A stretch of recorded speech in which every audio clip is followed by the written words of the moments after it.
টঙ্গীতে ৫৮তম বিশ্ব ইজতেমার দ্বিতীয় পর্বের দ্বিতীয় দিনের শুরুতে বয়ান করেন পাকিস্তানের মাওলানা ওবায়দুল্লাহ খুরশিদ। বাংলাদেশ তাবলিগ জামাতের শুরাই নিজাম অনুসারীদের মিডিয়া সমন্বয়ক হাবিবুল্লাহ রায়হান জানান, মঙ্গলবার বাদ ফজর পাকিস্তানের মাওলানা ওবায়দুল্লাহ খুরশিদ উর্দু ভাষায় বয়ান শুরু করেন। পরে বাংলা ভাষায় তর্জমা করেন মাওলানা জাকারিয়া। সকাল 10:45টার দিকে তালিমের মোজাকারা করেন ভারতের মাওলানা জামাল। এরপর খিত্তায় খিত্তায় তালিম হয়। এ সময় বয়ানের মিম্বারের সামনে ওলামায়ে কেরামের সাথে কথা বলেন ভারতের মাওলানা ইব্রাহিম দেওলা। একই সময় মাদ্রাসার তোলাবাদের সঙ্গে কথা বলেন পাকিস্তানের মাওলানা ফরিদ। এরপর বাদ জোহর বয়ান করেন ভারতের মাওলানা ইসমাইল গোদারা এবং বাদ আসর বয়ান করেন ভারতের মাওলানা জুহাইরুল হাসান। বাদ আসর বয়ান শেষে যৌতুকবিহীন বিয়ে অনুষ্ঠিত হয়।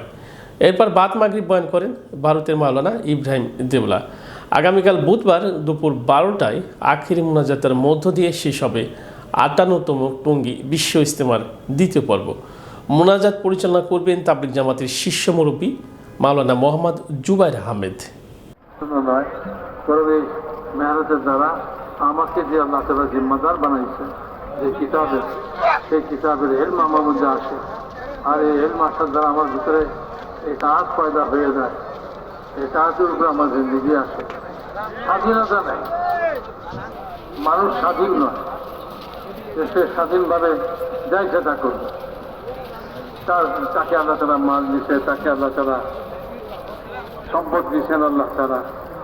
সে মনে করে আমার এই সম্পদের মধ্যে, মালের মধ্যে আমি স্বাধীন, আমি যাই সেটা করব।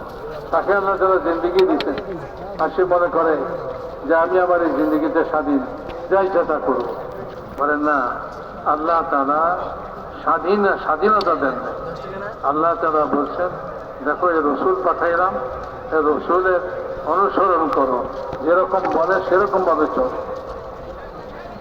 তুমি স্বাধীনভাবে চলো না। যেখানে মাল খরচ করতে বলে সেখানে মাল খরচ করো, যেইভাবে কামাইতে বলে সেইভাবে কামাই করো, রোজগার করো। আর যেখানে খরচ করতে বলে সেখানে খরচ করো। নিজের ইচ্ছা মতো স্বাধীনভাবে যা ইচ্ছা তা করলাম তা নয়।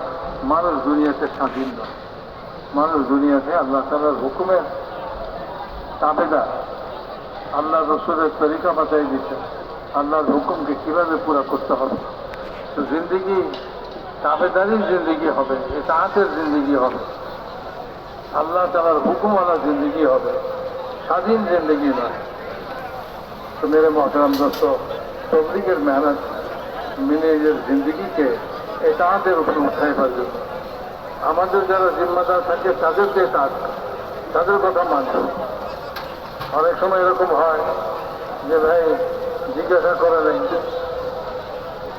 সাহাবা রাদিয়াল্লাহু তাআলা আজমাইন যে হুজুরের হাতে বায়াত হতেন, অঙ্গীকার করতেন, সেটা ছিল শুনবো, মানবো, যে কোনো অবস্থায় হোক, সুবিধার হোক অসুবিধার হোক, মনে চাই না চায়, আমাকে কেউ জিজ্ঞাসা করুক অথবা আমাকে জিজ্ঞাসা না করুক।